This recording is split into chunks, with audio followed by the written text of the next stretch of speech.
계속해서 저희가 문자적 해석 원칙 이제 마무리를 하고 또 사과를 들어갈 수 있으면 들어가도록 하겠습니다. 예, 그래서 저희가 계속해서 문자적 해석 원칙에 대해서 이야기를 하고 있죠. 성경을 문자적으로 해석하는 것은 가장 기본적인 해석 방법입니다. 또 유일한 해석 방법이기도 합니다. 그래서 문자적 해석 방법 외에 모든 해석 방법들이 다 잘못된 해석 방법입니다. 그러니까 성경은 항상 문자적으로만 해석해야 됩니다. 그렇죠? 근데 이제 그 문자적으로 성경을 해석하는데 이제 거기에 이제 딸린 어떤 또 이제 원칙들이 있습니다. 그 중에 하나가 바로 이제 문화적 측면을 고려해 봐야 된다는 거예요. 왜냐하면 성경이 기록된 데에는 어떤 특정한 시기에 이제 특정한 장소에서 기록이 되었죠. 또 특정한 어떤 문화를 그 배경으로 해서 기록이 되었습니다. 그래서 이 문화적인 측면도 무시할 수가 없다는 겁니다. 그래서 문화적 측면을 보기 위해서는 어떤 지리적, 역사적, 사회적 측면도 고려해 봐야 된다는 거예요. 예를 들면 성경에선 발을 씻겨주는 게 있잖아요. 우리가 그 주님께서 교회에게 허락해 주신 또 하라고 명령하신 예식은 두 가지가 있죠. 바로 침례와 주의 만찬이죠. 이 침례와 주의 만찬은 서로 다른 예식이지만 또 공통점이 있어요. 다 죽음을 상징한다는 거죠.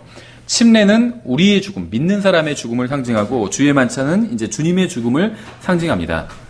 근데 이제 어떤 분들은 발을 씻는 것도 주님께서 시키신 일이 아니냐 이렇게 생각하는 사람들이 있습니다. 그래서 이것도 침례식, 만찬식처럼 이제 세족식 이렇게 부르면서 이제 이 발을 씻는 예식을 해야 된다 이렇게 주장하는 사람들이 있어요. 그런데 성경에서 만찬에 대해서는 이것을 행하라 이렇게 말씀하셨어요. 예수님께서 This do in remembrance of me. 이것을 행하여 나를 기념하면서 이것을 행하라 이런 말씀이죠. 분명히 성경에서는 This do 이렇게 말씀하셨어요. 이것을 행하라고. 근데 세족, 그 발을 씻는 것과 관련해서는 이와 같이 행하라고 말씀하셨어요. 이것을 행하라가 아니라 이와 같이, as, 이와 같이, 이처럼 행하라고 말씀하신 거예요. 그럼 왜 그런 말씀을 하셨을까요?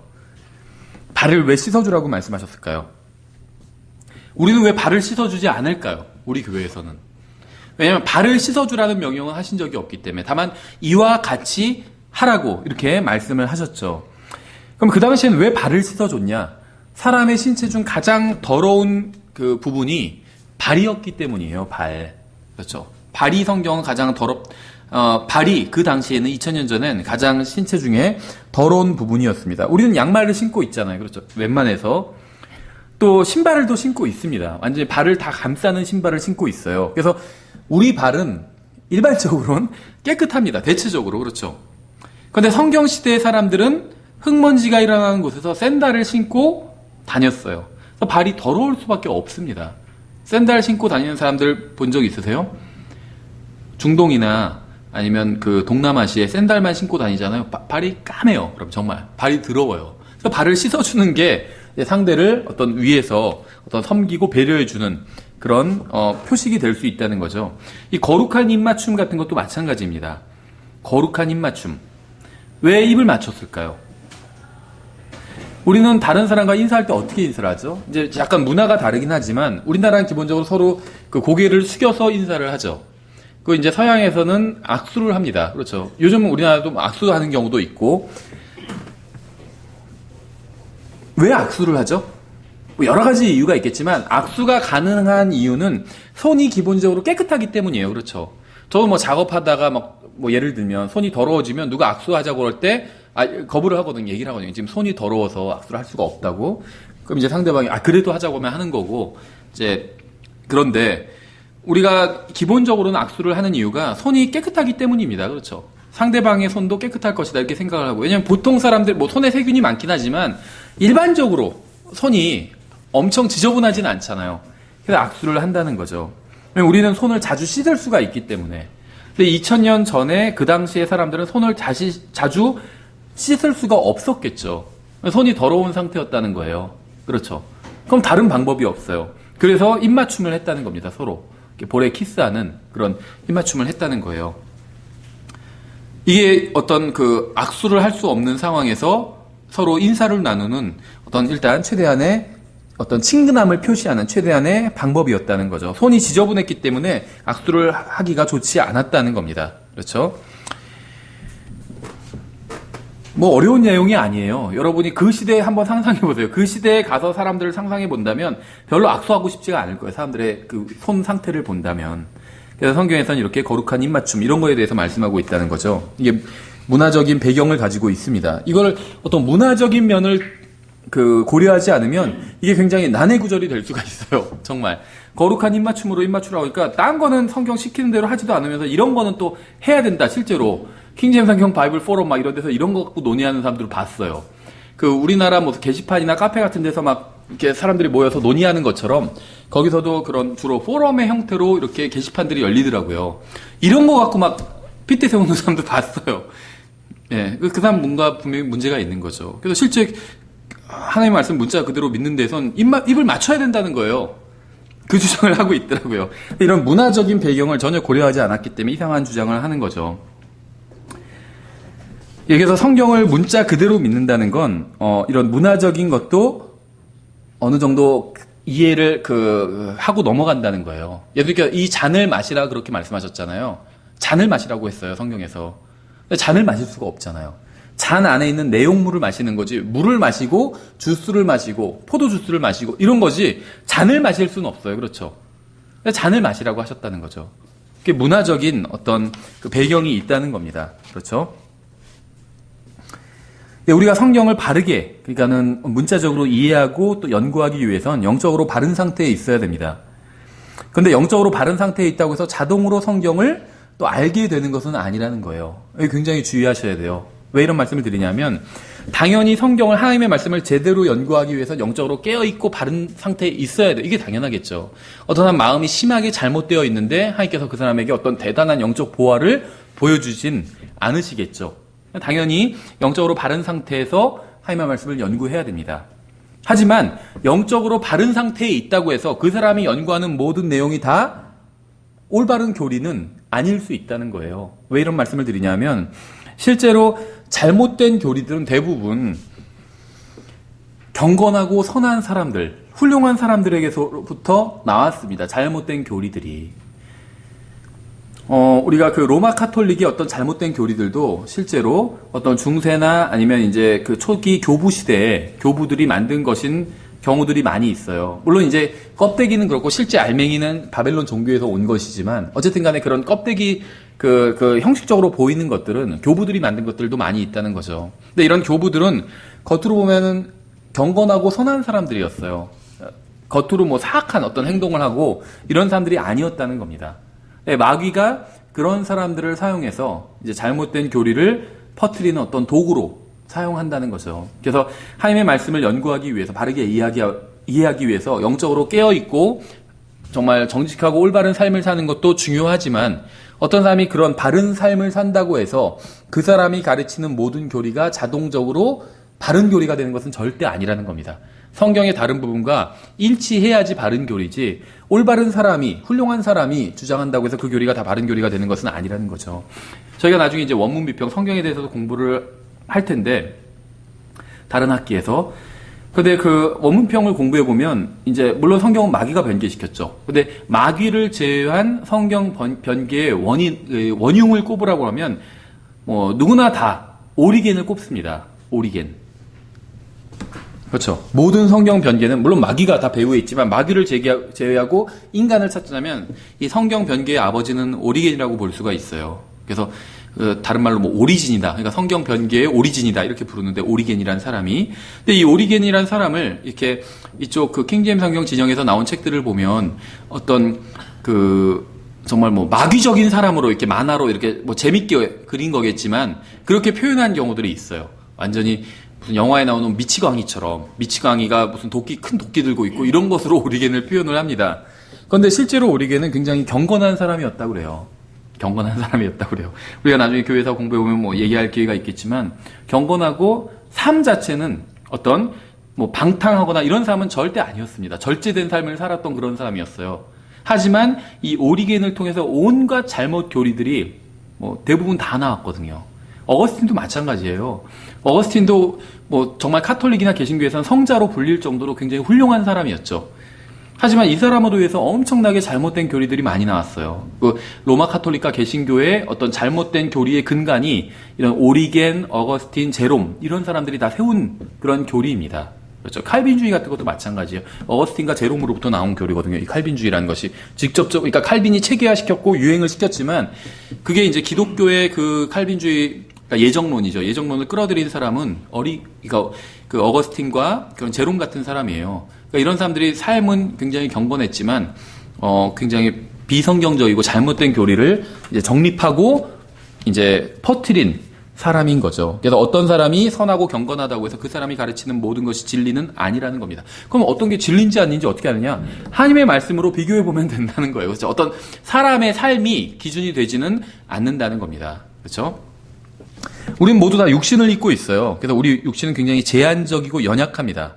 누구나 다 성경을 잘못 해석할 수 있습니다. 그렇죠? 그래서 놀랄 필요가 없어요. 모르겠어요. 저는 뭐 좋게 저는 해석을 하는데 이제 어떤 분들이 이렇게 가끔 저한테 이제 질문을 하실 때가 있어요. 근데 이제 제가 가르친 것이나 저희 교회에서 뭐 인쇄한 책에 대해서 질문을 하시는 게 아니라 다른 교회 목사님이 설교한 걸 가지고 와서 질문을 하시더라고요. 그 목사님 뭐 설교 들어보셨어요? 하면서 몇 월 며칠 설교 뭐 몇 분 37분께 한번 들어보시면 한번 들어보셔야 될걸요? 뭐 형제님도 막 그런 얘기를 하시는 거예요. 네, 그러면 저도 뭐 시간이 있으면 들어보기도 하고 하는데 이제 들어보면은 이제 그 듣는 사람이 좀 오해한 경우도 있고 아니면 그 설교자, 그 목사님이 좀 잘못 무엇인가를 얘기한 경우도 있습니다. 근데 그게 그렇게 크게 놀랄 일은 아니라는 거예요. 누구나 다 잘못된 얘기를 할 수 있습니다. 사도 바울도 잘못된 얘기를 한 적이 있어요. 물론 성경엔 없죠. 제 말은 사도 바울이 기록한 성경 기록 중에 잘못된 게 있다는 말이 아닙니다. 왜냐하면 사도 바울이 기록했지만 성경은 다 하나님의 말씀이기 때문에 저자는 하나님이죠. 그래서 성경은 바울이 기록했건 요한이 기록했건 누가 기록했건 성경엔 오류가 없습니다. 제가 말한 건 뭐냐면 바울이 한 말 중에 잘못된 말이 있겠죠, 당연히. 모든 사람은 다 거짓말쟁이라고 성경 말씀하고 있잖아요. 로마서 3장 4절에서. 바울도 거짓말쟁이죠. 바울이 한 말 중엔 잘못된 말이 있었겠죠. 하지만 그 말은 성경으로 기록되진 않았겠죠.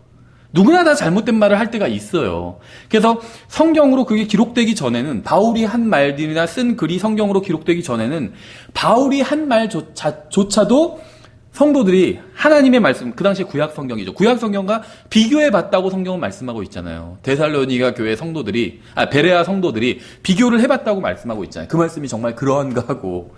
그렇죠. 바울이 한 말도 하나님의 말씀과 비교해 봤다면 그 누가 한 말도 다 비교를 해보고 바꿔 말한다면 그 누가 한 말도 틀린 말일 수가 있다는 겁니다. 그렇죠. 그래서 제가 계속 누누이 강조를 하잖아요. 제가 말한 것이나 가르친 것 중에 여러분이 성경을 읽다가 정말 반대되는 걸 발견했다면, 예를 들면 제가 무엇은 없다 그랬는데 성경엔 그게 있다 이렇게 나온다면 저한테 따질 필요도 없어요. 제가 잘못된 거기 때문에. 성경이 옳은 거죠. 누구나 다 잘못할 수가 있습니다. 그렇죠. 그래서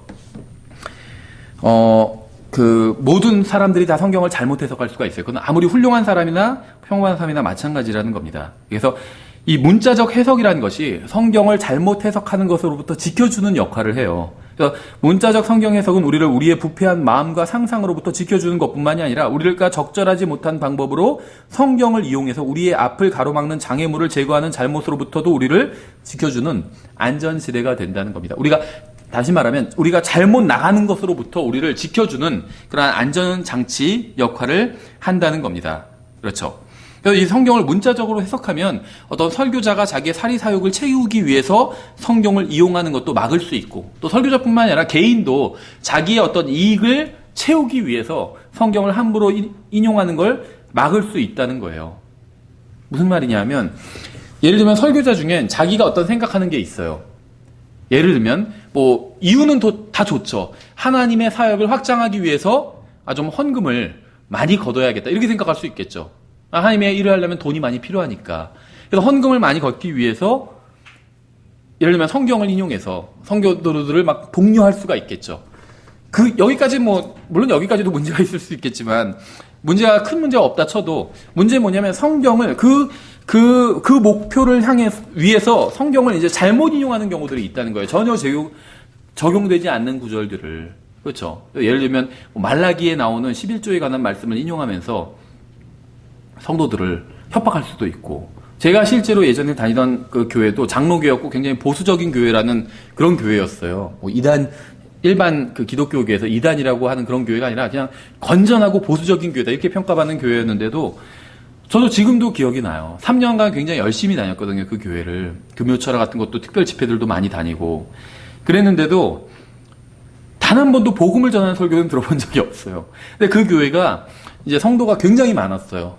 제가 다닐 때만 해도 몇천 명 수준이었거든요. 근데 이런 상가, 큰 상가에 입주해 있는 교회였는데 이제 제가 나오고 나서 나중에는 다른 데로 이사가서 단독 건물을 지었다고 하더라고요. 그러니까 돈이 많이 필요했겠죠. 그러니까는 11조 설교를 하시면서 말라기에 있는 거 그대로 인용해서 하나님의 것들을 도둑질한다고 막 성도들을 그렇게 책망을 하시더라고요. 그렇죠. 11조 안 내는 사람들은 다 도둑질한 거라고. 하나님께서 반드시 그거는 찾아가실 거라고 막 목사님이 열변을 토하시더라고요. 그거는 신약 성도들에게 합당한 말씀이 아니죠. 그렇죠. 그건 구약 시대에 해당하는 말씀이었습니다. 왜 11조를 내지 않으면 그게 정말 하나님을 대적하는 일이었을까요? 큰 죄를 짓는 것이고. 왜냐하면 이스라엘의 종교는 예루살렘을 중심으로, 예루살렘 성전을 중심으로 종교가 돌아가게 됩니다. 이스라엘의 이 종교, 유대교 시스템이, 그렇죠. 근데 이 성전 중심으로 유대교 시스템이 돌아가는데 이 성전에는 성전을 유지하는 제사장들과 레위인들이 있었어요. 그럼 이 사람들이 먹고 살게 필요했다는 거죠. 이 사람들이 먹고 살 수가 없으면 이스라엘 종교 자체가 돌아갈 수가 없었어요. 그렇죠. 구약시대에 하나님께서 이스라엘에게 주신 이 종교, 이 체계를 통해서 유대인들과 교제를 나누셨잖아요. 그러니까 유대인들이 11조를 하지 않음으로 인해서 이것이 다 마비될 수밖에 없었다는 거예요. 그래서 하나님께서 그렇게 강도 높게 책망하신 겁니다. 근데 신약 시대는 다르죠. 특정한 어떤 장소, 특정한 어떤 것, 그러니까 예루살렘, 특정한 장소, 다음에 특정한 것, 어떤 성막, 거기서 무슨 어떤 재물, 이런 것들이 지금은 다 사라져 버렸다는 거예요. 그렇죠. 그래서 누구도 예를 들면 우리의 믿음을 종교라고 만약에 부른다면 누구도 우리의 종교를 멈추게 할 수가 없다는 거예요. 그렇죠. 위협을 하거나 무슨 자금줄을 끊거나 뭐 요즘 뭐 북한에 뭐 자금줄을 끊는다 막 이런 그 기사도 나오는데 자금줄을 끊거나 위협을 하거나 해서 우리의 종교를 멈추게 할 수가 없다는 거예요. 왜냐면 우리의 종교는 우리 마음 안에 있기 때문에. 그렇죠. 세상들이 보면 우리의 교주겠죠. 우리의 교주는 우리 마음 안에 계세요. 하늘에 계시면서 우리 마음 안에 계세요. 누구도 빼앗아갈 수가 없고 멈추게 할 수가 없어요. 누구도 우리가 예수님과 교제를 나누는 걸 멈추게 할 수가 없어요. 그렇죠. 누가 돈을 안 낸다고 해서 교회에 11조를 안 낸다고 해서 우리가 예수님과 교제할 수 있는 게 멈추는 건 아니라는 거죠. 우리는 교제할 수가 있습니다. 계속해서. 미안한 말이지만 지역교회가 망해도 예수님과 교제할 수 있어요. 우리는. 그렇지 않나요? 무엇도 우리를 예수님과 교제하는 것으로부터 막을 수 있는 건 아무것도 없다는 겁니다. 그렇죠. 그래서 구약의 어떤 11조를 가지고 신약 성도들을 협박하는 것은 올바른 그런 적용도 아니고 해석도 아니라는 겁니다. 그래서 성경을 문자적으로 해석해야 되는데 이 문자적 해석이란 것은 어떤 은유적, 영적 해석이 아닌 겁니다. 영적, 은유적 해석은 100% 다 잘못된 해석이에요. 근데 이 영적, 은유적 해석은 어려운 해석입니다. 그렇죠. 영적 이 문자적으로 기록된 이 문장 뒤에 무슨 더 어떤 심오한 영적 의미가 있겠지. 이걸 찾아내야 돼요. 이게 영적 해석이에요. 어려운 해석이에요. 근데 문자적 해석은 굉장히 쉬운 해석이에요. 또 객관적인 해석이고. 영적 해석을 하면 뭐 다 다른 해석이 나올 수밖에 없어요. 대부분이. 그렇죠. 이러면 선한 사마리아인의 비유에서 그 선한 사마리아인이 동전 2개를 여관 주인에게 맡기고 갔거든요. 그러면서 이 강도 만난 사람을 잘 보살펴줘라. 그럼 내가 돌아오는 길에 하여튼 처리하겠다 이러면서 그러면서 동전 2개를 맡기고 갔죠. 지금으로 치면 100원짜리 2개가 아니라 큰 돈을 수표 2장 끊어주고 간 거예요. 이 동전 2개가 무엇이냐를 놓고 해석을 해요. 주석서들 보면. 대부분 해석이 뭔지 아세요? 구약과 신약이다 이렇게 해석해요. 어떤 분들은 침례와 주의 만찬이다 이렇게 해석하는 분도 있고 그게 그건지 어떻게 알아요? 성경 안 나. 그게 사적인 해석이라고 부르는 거예요. 자기 생각대로 사적인 해석이라고 해서요. 뭐 엉뚱하게 해석하지는 않아요. 이걸 성경에 있는 걸 적당히 끌어들여서 해석해요. 근데 그게 구약과 신약이라는 해석이 어디 있냐는 거예요. 또 그게 침례와 주의 만찬 다 성경에 나오는 거죠. 그게 그거라는 걸 어떻게 아냐는 거예요. 근데 침례와 주의 만찬인 이유는 우리가 주님께서 오실 때까지 이 선한 사마리아인이 다시 올 때까지 계속 그걸 해야 되잖아요. 그 구약과 신약이라는 이유는 계속 그걸 읽어야 되잖아요. 그래서 그게 이 동전 두 개로 이게 유지되기 때문에 그 사람을 간호하는 일이 유지되기 때문에 그게 뭐 이런 거다. 이런 식으로 주장하는데 그건 그냥 자기가 그렇게 생각하는 거지. 그거는 성경은 그렇게 말씀하고 있지 않죠. 그럼 성경적인 해석이 뭔지 아세요? 제가 나중에 이제 이 비유에 대해서 자세히 설명을 할 때 이것도 다시 한번 설명을 드릴 텐데 동전 두 개예요, 그냥. 성경적인 해석은. 그것을 넘어선 다른 해석은 없습니다. 그렇죠? 왜 그런지 제가 나중에 다시 한번 자세히 설명을 해드릴게요. 그렇게 될 수밖에 없어요. 그렇게 되어야 되고. 동전 두 개. 그러면 이렇게 해석하면 얼마나 쉬워요. 그렇죠? 이 선한 사마리아의 비유는 어떤 예수님의 초림부터 재림까지 어떤 대서사시적인 어떤 것을 설명하기 위해서 하신 비유가 아닙니다. 내 이웃이 누구냐고 하고 이웃을 어떻게 대해야 되냐고 하니까 거기에 대한 답을 주시기 위해서 지어낸 이야기예요. 예수님께서. 그래서 어떤 무슨 초림을 상징하고 재림을 상징하고 이게 뭐 침례를 상징하고 이런 게 전혀 없어요. 그 선한 사마리아의 비유에는.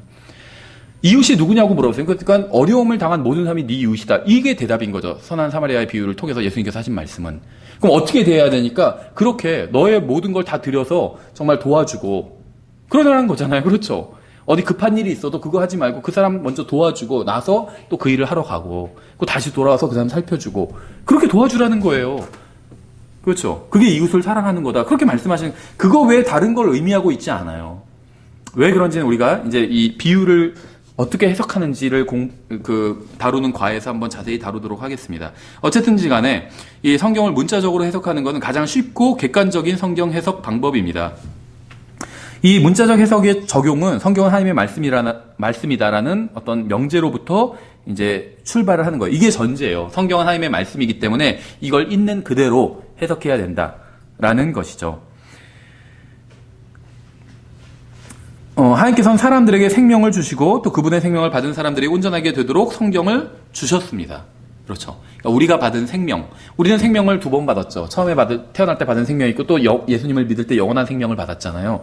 이것들을 우리가 온전히 정말 사용하게, 유지하게 하기 위해서 이 하나님의 말씀이 성경을 주셨다는 거죠. 그래서 일종의 성경을 뭐 여러 가지로 성경을 정의할 수가 있겠죠. 성경의 성격을.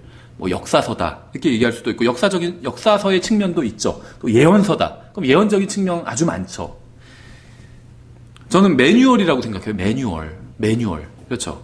왜냐하면 역사서다 아니면 뭐 예언서다 하니까 이걸 자꾸 영적으로 어떤 비유적으로 풀이하려고 하는 경향이 있어요. 매뉴얼이에요. 매뉴얼. 그럼 우리가 뭐 매뉴얼을 대할 때는 문자적으로 해석하잖아요. 나사를 여기에 박으라고 그러면 나사를 거기에 박는 거지. 이 나사는 뭐를 상징하고 이렇게 생각하지 않아요. 그렇죠. 나사 돌려 박으라는 거예요. 그럼 그대로 하면 됩니다. 성경도 그대로 그렇게 하면 된다는 거예요. 그렇죠. 어떤 성경에 기록된 어떤 그 뒤에 무슨 더 심오한 무엇인가 있지 않다는 거예요. 왜냐면 그런 게 있으면 사람이 이해할 수가 없기 때문에. 하기는 성경을 사람이 이해하라고 기록해 주셨다는 거예요. 하나님의 말씀이니까 뭔가가 뒤에 있겠지 이렇게 생각하는데 하나님의 말씀이긴 하지만 사람들에게 주신 말씀이에요. 사람들이 보고 이해하게 하기 위해서. 사람들이 이해하기 위해선 문자적으로 기록해줘야 이해할 수가 있어요. 어떤 비유적으로 상징적으로 하면은 이해를 못합니다. 그렇죠. 예전에 그런 기사를 본 적이 있어요. 수능 시험인데 현대 시들이 나오잖아요. 그러니까 현대 아직 살아있는 작가들의 시들이 출제되는데 그 문제를 그 작가한테 풀라고 했더니 작가도 틀렸어요. 예. 왜냐면 해석을 출제위원들이 막 자기네 멋대로 해석을 막 어떤 상징적인 의미를 부여해서 해석을 해버린 거예요. 그러니까 작가는 이거 그런 의미는 없는데 그러는 얘기를 하는 거예요. 성경은 그런 상징적으로 막 그렇게 기록된 부분은 아주 극히 일부라는 겁니다. 나머지는 다 문자적으로 평범하게 기록이 되었어요. 왜냐면 사람들이 다 이해하게 하기 위해서 보통 평범한 사람들이 그렇죠. 그래서 성경은 그렇게 문자적으로 해석을 해야 된다는 거죠. 인간과 세상에 대한 하나님의 계획을 계시하기 위해서 하나님께서 뭐 천상의 언어로 성경을 기록하신 것이 아닙니다. 인간의 언어로 기록하셨어요. 인간의 언어로. 즉 하나님께서 인간들에게 주신 그 언어들로 창세기 11장에 나오죠. 모든 언어의 창시자는 하나님이에요. 어떤 사람들은 히브리어 헬라어만 대단하다고 생각하는데 그거는 굉장히 이상한 생각이에요. 히브리어 헬라어가 왜 대단하죠?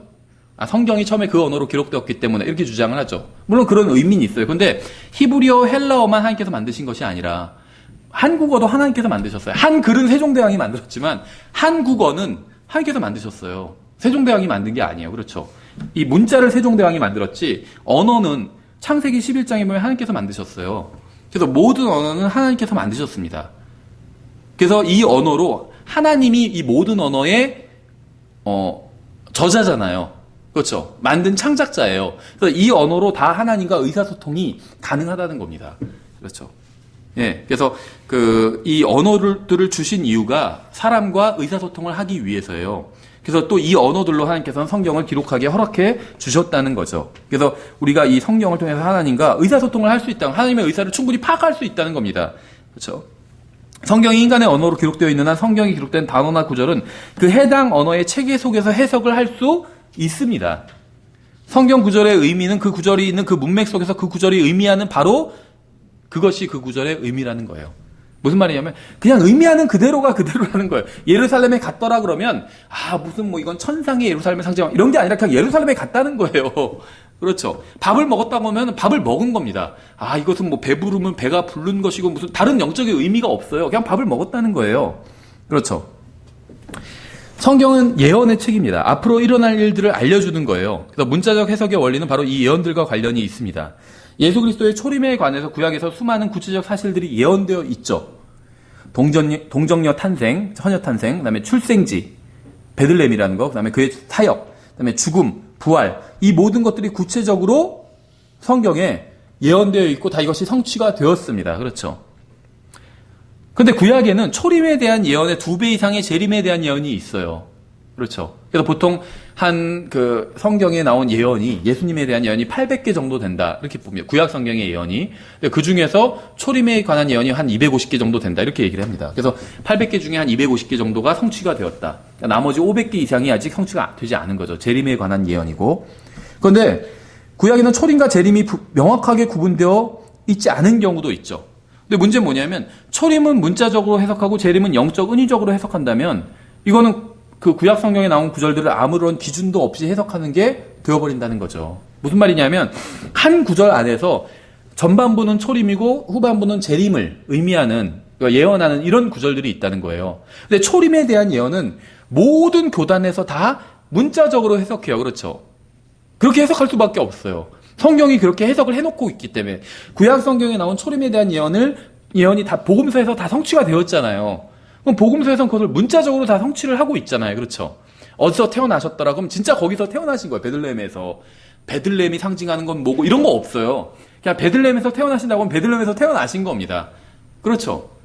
그 예수님의 예수님, 예를 들면 헤롯이 예수님을 잡기 위해서 아이들을 다 죽였다. 진짜 죽인 거예요, 그러면. 영적으로 무슨 아이들을 억압하고 이런 게 아니라 실제 죽인 겁니다. 그렇죠. 이건 모든 교단이 다 인정해요. 그러면 모든 교단에서 예수님의 초림에 관한 예언은 문자적으로 다 해석하는데 문제는 뭐냐면 재림에 관한 예언은 문자적으로 해석하지 않는다는 거예요. 천년왕국, 이건 재림에 관한 예언이죠. 1000년 동안 예수님께서 재림하시고 나서 1000년 동안 통치하신다 이렇게 나와 있는데 이건 실제적인 1000년이 아니라 실제 그만큼 그 긴 기간을 의미하는 거다. 예를 들면 이런 식으로 해석한다는 거죠. 예수님께서 통치하신다고 했지만 이건 실제적인 통치가 아니라 정말 예수님을 믿는 사람들이 이 땅에 충만하게 돼서 어쩌고저쩌고 정치인들에게 영향을 미치고 어쩌고저쩌고 이런 것들을 의미한다. 이런 식으로 해석해버린다는 거예요. 영적으로 해석해버리는 거죠. 그럼 초림에 관한 예언은 문자적으로 해석해놓고 모든 교단이 다 재림에 관한 예언은 영적으로 해석하려고 한다면 이거는 성경의 예언을 정말 이중잣대로 해석하는 게 되어버린다는 거죠. 초림을 해석하듯이 그렇게 해석해야 돼요. 재림도. 그래서 문자 그대로. 초림 해석은 어느 교단이나 다 문자 그대로 해석해요. 재림도 그렇게 해석해야 된다는 거예요. 그냥 기록된 그대로. 그것이 유일하게 올바른 성경 해석 방법이라는 겁니다. 그렇죠? 그래서 초림과 마찬가지로 재림에 대한 예언의 성경 예언도 해석하는 것도 하나님께서 기록하신 그대로의 의미 그대로 그렇게 해석하는 것, 문자 그대로 해석하는 것만이 유일하게 바른 해석 방법이에요. 만약 문자적 해석을 하지 않고 영적 해석이나 은유적 해석을 한다면 일관적으로 성경을 해석한 것이 아니게 되는 것이죠. 이 영적 은유적 해석은 이 성경을 변질시킨 오리겐에서부터 시작해서 최초의 카톨릭 신자인 이 어거스틴으로 이어져 왔고 다음에 후천년주의, 무천년주의를 표방하는 무리들이 그 배교의 맥을 이어오고 있습니다. 왜 성경을 영적으로 해석할까요? 이래야지 성경을 왜곡할 수가 있어요. 이 영적으로 해석하면요, 성경이 말씀하시는 의미를 다 바꿔버릴 수가 있어요. 예를 들면 성경이 이스라엘에 대해서 말씀하고 있는데 이거는 진짜 이스라엘이 아니라 영적인 이스라엘이다 하면 그거는 결국은 아무런 의미가 없어지게 돼요.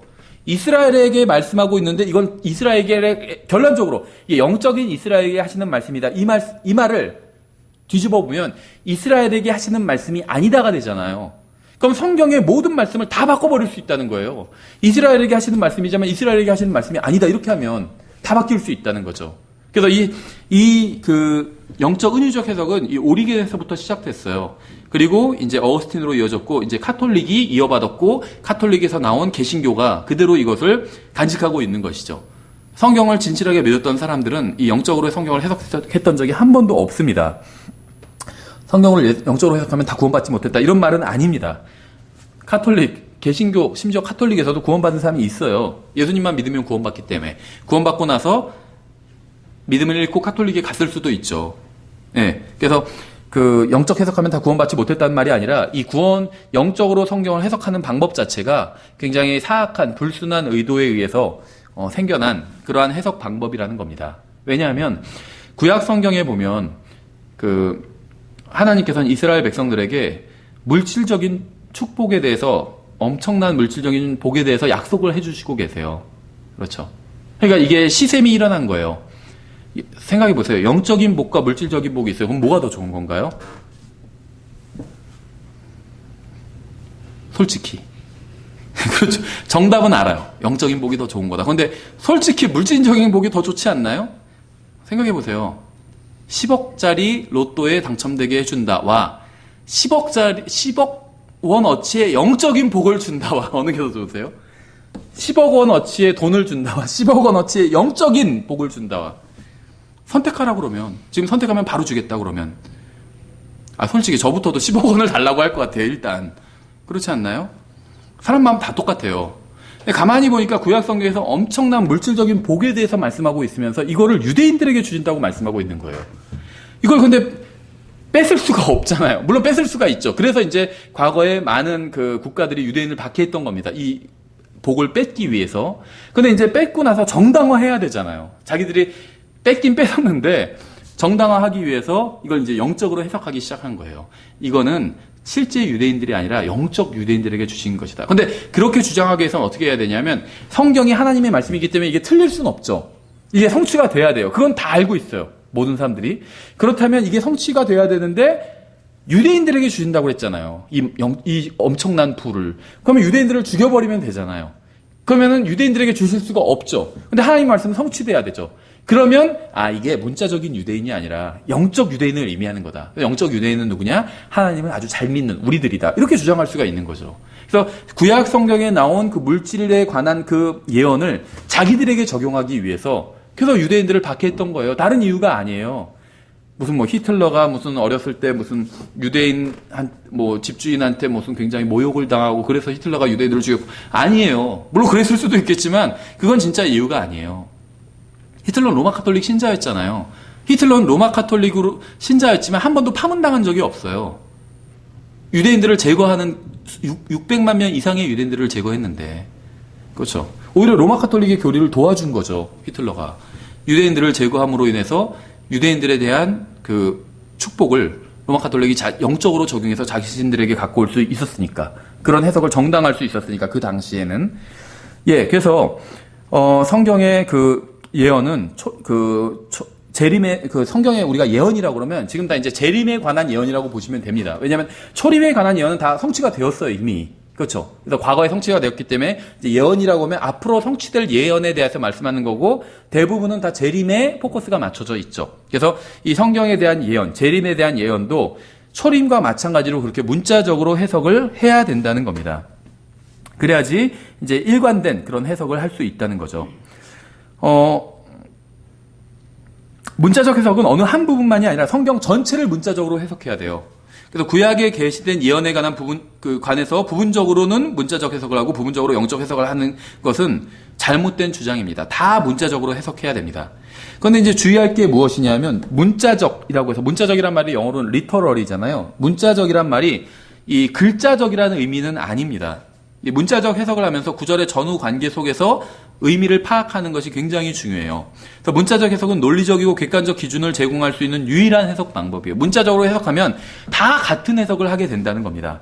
그래서 성경 전체에서의 지속적이고 가장 쉬운 문자적 해석, 이것이야말로 하나님의 말씀으로 그렇게 믿는 그러한 올바른 해석 방법이라는 거죠.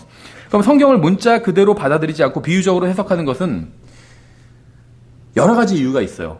첫 번째 이유가 유대인들에게 주신 복을 자기들에게 빼앗아 오기 위해서 로마 카톨릭이 비유적으로 해석을 한 거죠.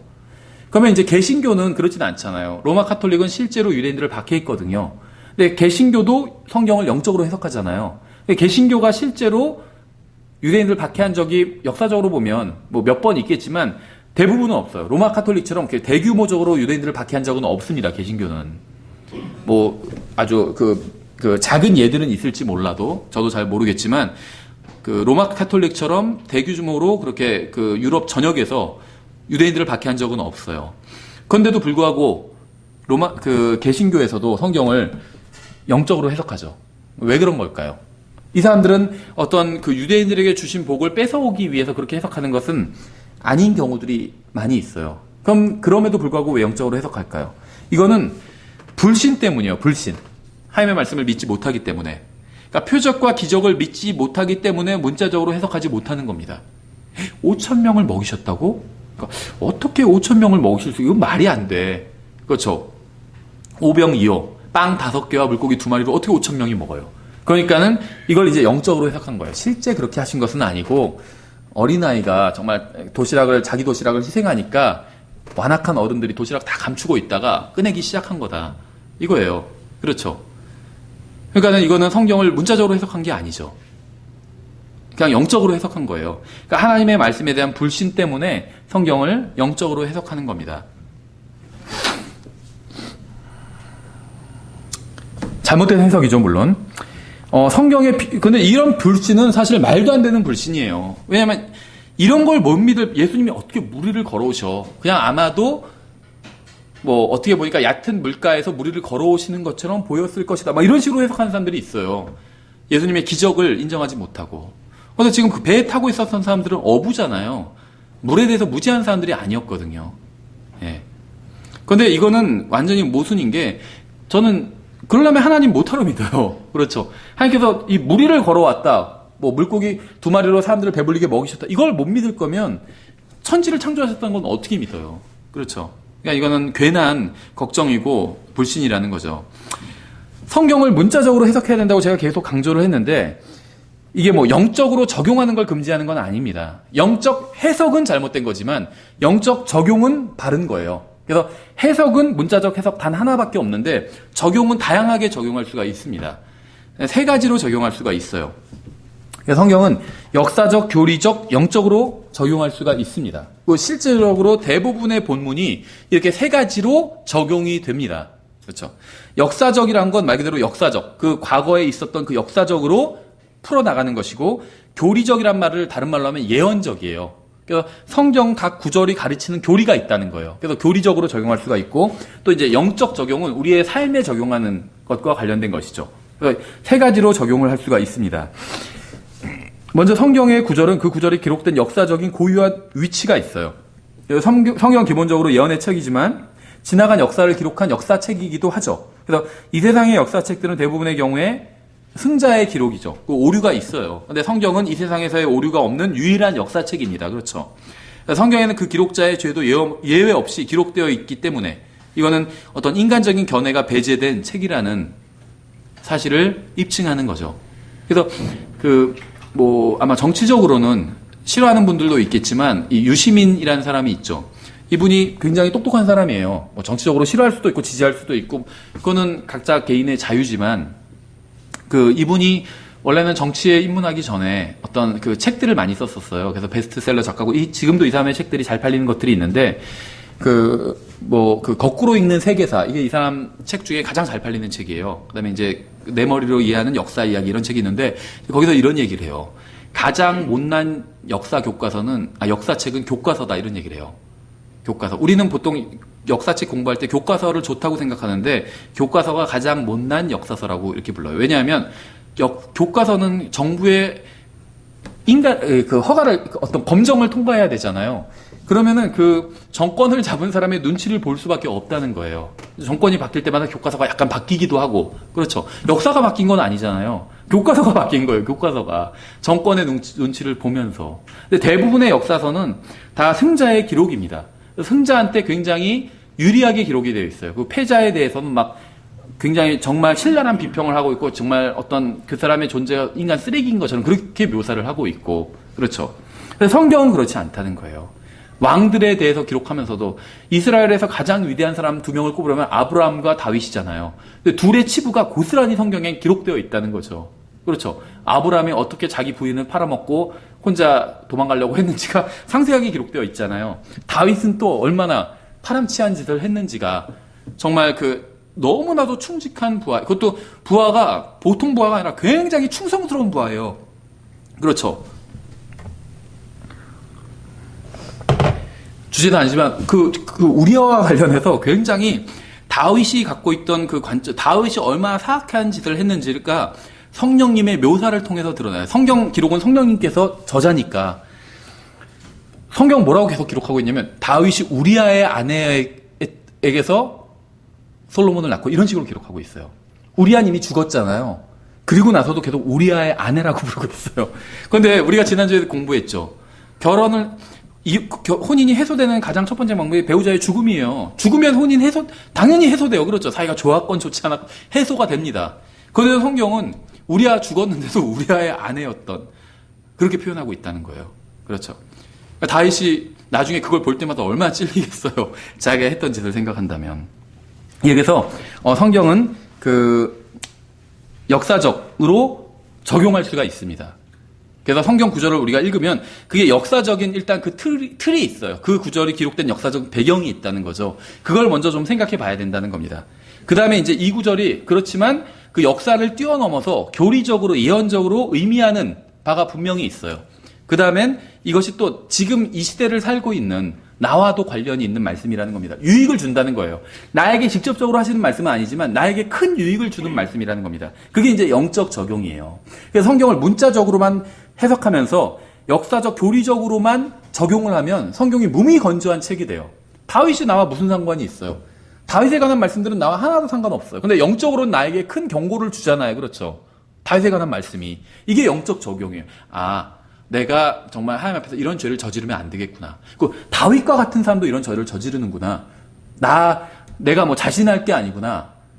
예전에 제가 신학교 다닐 때도 굉장히 여자 교수님 중에 직접적인 교수님이, 굉장히 입이 걸걸한 교수님이 있었는데, 학생들이 이제 전도칩, 1학년 들어와서 굉장히 의욕이 앞섰던 거죠. 전도팀을 만들어서 제가 옛날에 다니던 신학교는 성결교 계통이었는데, 부천역 근처에 있었어요. 근데, 제가 정확히는 모르겠는데, 아마 부천역 근처에 사창가가 있었나 봐요. 그래서 거기 가서 복음을 전하겠다고 한 거예요. 얼마나 대단해요. 그 교수님이 그러더라고요. 가지 말라고.